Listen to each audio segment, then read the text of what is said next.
بسم اللہ الرحمن الرحیم۔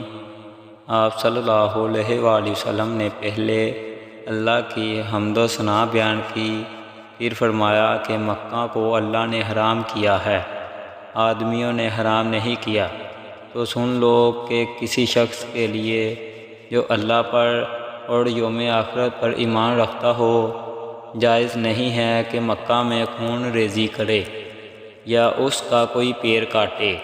پھر اگر کوئی اللہ کے رسول کے لڑنے کی وجہ سے اس کا جواز نکالے تو اس سے کہہ دو اللہ نے اپنے رسول صلی اللہ علیہ وآلہ وسلم کے لیے اجازت دی تھی، تمہارے لیے نہیں دی، اور مجھے بھی دن کے کچھ لمحوں کے لیے اجازت ملی تھی۔